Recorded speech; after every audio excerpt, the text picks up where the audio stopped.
Jemima and Musa sat anxiously in the doctor's office, their eyes fixed on the doctor as they awaited his diagnosis. Jemima's persistent vomiting had been a source of concern for both of them, and they were eager to finally get some answers. The doctor's face broke into a warm smile as he delivered the news. "I've got some wonderful news for you both," he said, his voice filled with enthusiasm. "Mrs. Martins, you're pregnant." The vomiting is a classic symptom of pregnancy sickness. Jemima and Musa exchanged a thrilled glance before embracing each other tightly. "We're going to be parents," Musa exclaimed, his voice trembling with joy. "Thank you, my love," he whispered to Jemima, his eyes shining with gratitude. The doctor beamed at the couple, clearly delighted by their reaction. "Remember to take good care of yourselves and don't miss your follow-up appointments," he reminded Musa. As they drove back home, Jemima's excitement couldn't be contained. She quickly pulled out her phone and dialed Ibisai's number, eager to share the news with her stepmother. Ibisai had been like a mother to Jemima, since her own mother passed away when she was just 10 years old. Ibisai had taken her in and raised her as her own, showering her with love and attention. She had treated Jemima with the same kindness and care that she gave her own biological daughter, Amaka. Jemima's father, Kofi, had always been proud of the close relationship between Jemima and Ibisai. He had often praised Ibisai for being a wonderful mother to Jemima and for providing her with a loving and stable home. He had always been grateful to Ibisai for being there for Jemima and for helping to raise her into the kind and compassionate person she was today. "Mama, Ibisai, guess what?" Jemima said, barely containing her enthusiasm as soon as Ibisai answered. "What is it, my dear?" Ibisai replied, her voice warm and inviting. Jemima took a deep breath before blurting out the news. "Musa and I are having a baby. We just got back from the doctor's office and confirmed the pregnancy." There was a moment of silence on the other end of the line before Ibisai let out a loud shriek of delight. "Oh, Jemima, congratulations, my dear. This is wonderful news. I'm so happy for you both." Jemima laughed, feeling a sense of joy and relief wash over her. "Thank you, Mama," Jemima said, feeling a sense of gratitude towards Ibisai. "We're really excited about this new chapter in our lives." As soon as they arrived home, Musa took charge, insisting that Jemima relax while he cooked dinner. "I don't want you exerting yourself, my precious cargo," he said with a smile. Jemima laughed and settled into a comfortable spot, watching her husband move effortlessly around the kitchen. Over a delicious dinner, they chatted about their day, savoring each other's company. As the evening drew to a close, they retired to their bedroom, feeling grateful for the love and comfort they shared. But their peaceful night was disrupted when Jemima was startled awake by the haunting hoot of an owl outside their window. She sat up with a jolt, her heart racing, and shook Musa awake. "Musa, wake up," she whispered urgently. Musa rubbed the sleep from his eyes, concern etched on his face. "Baby, what's wrong?" he asked, his voice low and soothing. Jemima's voice trembled as she replied, "Do you hear that? An owl crying just outside our window." Musa chuckled and dismissed her concern. "Come on, babe, it's just a bird. Is this why you woke me up?" But Jemima was not reassured. Her eyes wide with fear, she whispered, "It's evil, Musa. It's a bad sign. Owls are messengers of the dark, ill omens used by witches to cast their spells." Musa's expression softened, and he pulled Jemima close, trying to comfort her. "It's just a bird, baby. Let's get back to sleep." But Jemima's fear lingered, making it hard for her to shake off the feeling of unease. Musa, however, soon fell asleep, his breathing deep and steady, leaving Jemima to lie awake, her mind racing with dark thoughts. Jemima's fleeting sleep was shattered by a searing pain in her stomach. She screamed, her voice piercing the night air. "Oh, Musa!" she cried out, her body contorting in agony. Musa sprang awake, startled by Jemima's anguished cry.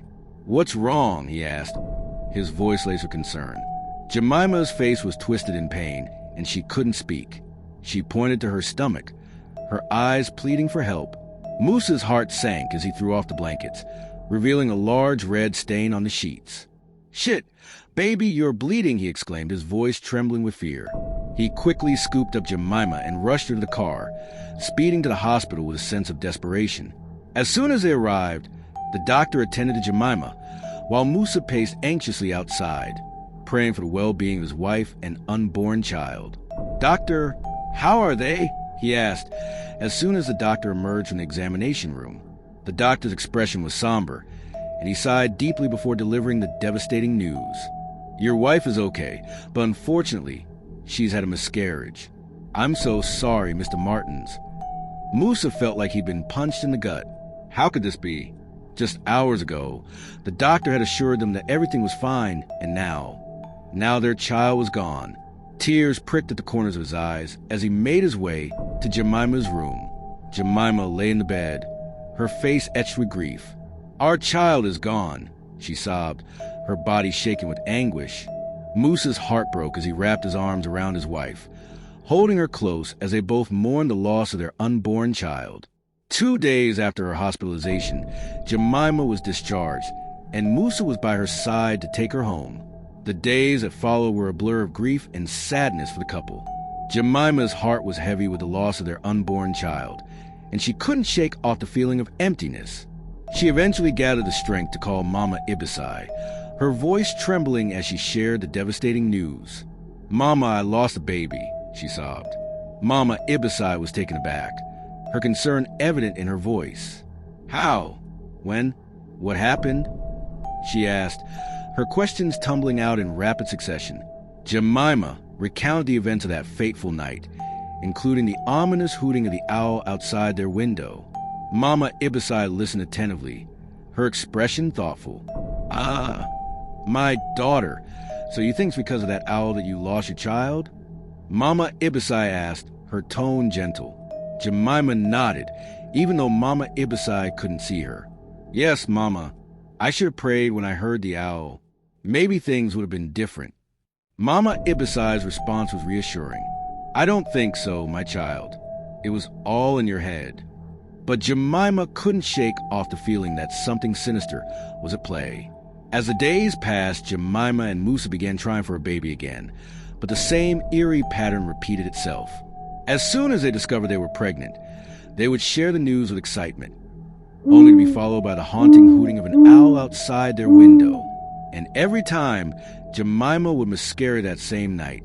The coincidence was too striking to ignore, and Jemima's conviction grew stronger with each passing day.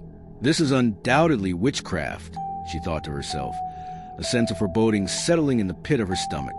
One day, as Jemima and Musa sat in their living room, Jemima's expression turned thoughtful.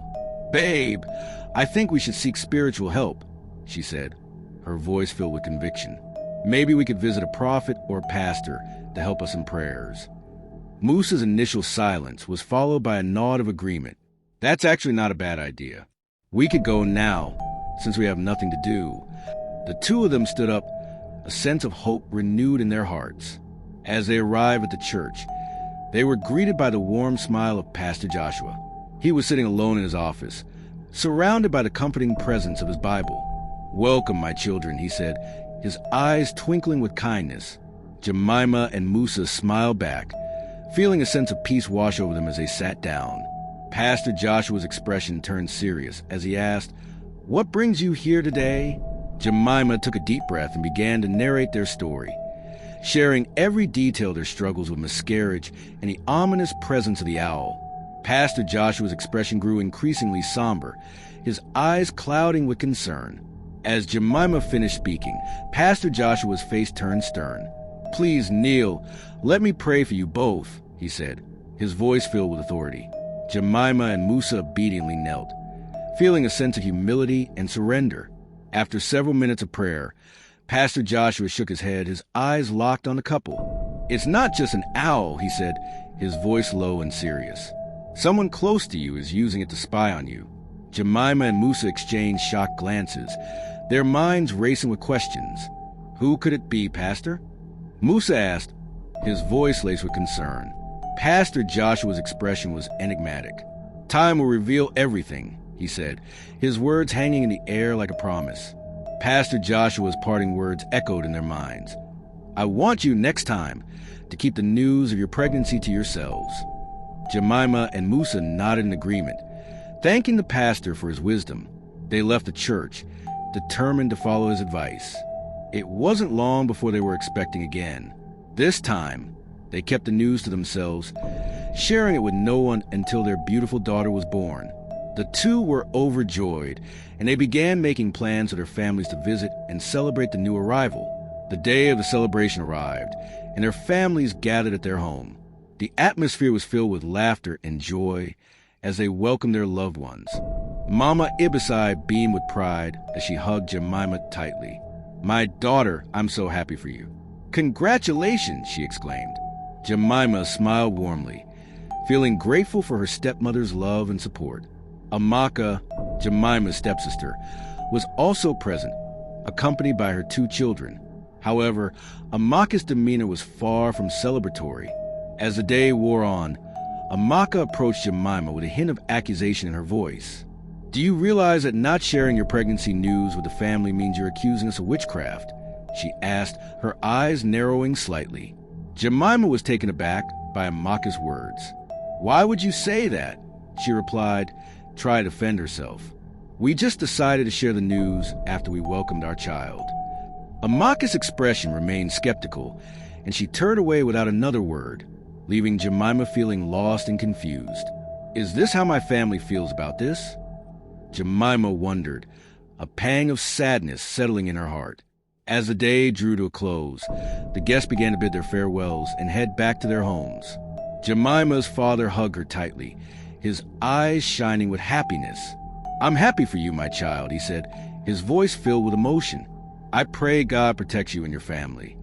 Jemima smiled, feeling a deep sense of love and gratitude for her father's blessing. "Thank you, Dad," she replied, her voice barely above a whisper. As the last of the guests departed, Jemima and Musa were left alone, exhausted but happy. They retired to their bedroom, where they gazed lovingly at their daughter, Angel, sleeping peacefully in her crib. Musa smiled, his eyes shining with pride. "Angel, her name is Angel," he whispered, his voice filled with wonder. As they drifted off to sleep, they were suddenly jolted awake by Angel's loud cry and the unmistakable hooting of an owl. Jemima's heart skipped a beat as she rushed to pick up her daughter, but as she held Angel in her arms, she felt a surge of fear. Angel's body was burning with fever, and she was struggling to breathe. "Her temperature is high, and she's having trouble breathing," Jemima said, her voice shaking with fear. Musa's face was etched with worry, but he tried to reassure Jemima. "Let's take her to the hospital," he said, his voice firm but laced with concern. As they rushed to the hospital, Jemima's mind was filled with dark thoughts. What if they lost Angel? What if the owl's ominous presence was a sign of something sinister? When they arrived at the hospital, Angel was quickly taken in for treatment. Jemima and Musa sat anxiously in the waiting room, their hearts heavy with worry. And then they heard it again, the unmistakable hooting of an owl, this time right outside the hospital window. "It's following us," Jemima whispered, her voice trembling with fear. Musa's face was grim, but he nodded in agreement. "Let's pray," Jemima said, her eyes closed in desperation. Just as they were about to pray, the doctor emerged from the treatment room, a look of concern etched on his face. "How's our daughter?"